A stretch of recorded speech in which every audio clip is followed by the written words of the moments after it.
Hello, my name's Kevin. This is Leatherneck Prepper. This is going to be the fix of the Sylvan Arms foldable stock adapter. This is on my CMMG Banshee 200, which we've done a review on, and I'm not going to discuss that anymore.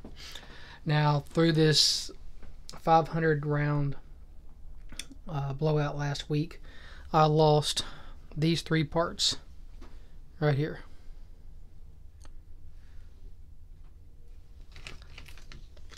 It came in a package. I ordered 3 of them from CMMG. I've had this for some time now, so I didn't expect them to send me anything at no charge to me.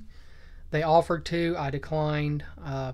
When I initially called, they were closed, and I did not realize that they were selling these parts individually.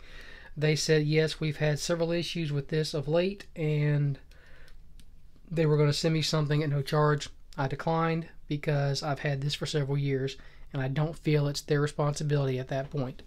So what I'm going to do is I'm going to use some red Loctite. Some of y'all might say that's probably not a good idea because it's more or less permanent. Well, you can heat it up with a blowtorch or the lighter. It'll melt the glue off enough to where you can remove it if you have to, but I don't ever see me having to remove these. This is not a part that you should be removing unless this breaks. So, without further ado, let's go ahead and drop the pin in.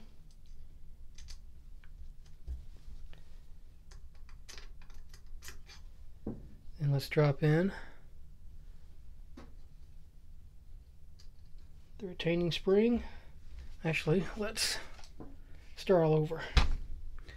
Let's put the spring inside the cup to make sure that it's all the way in properly.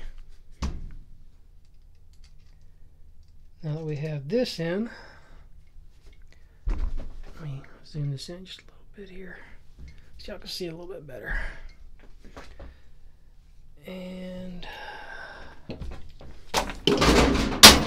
can you say oops? I knew you could.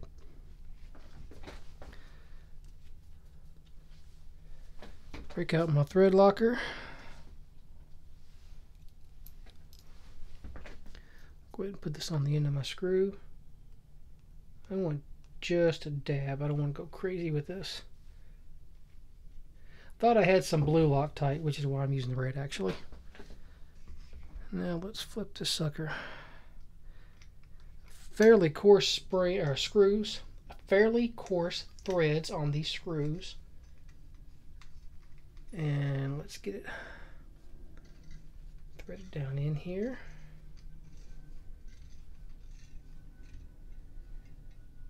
I'm not going to go crazy with the tightness. And to be honest with you, I have no idea what size that was. Actually was the very first one I pulled out of the package.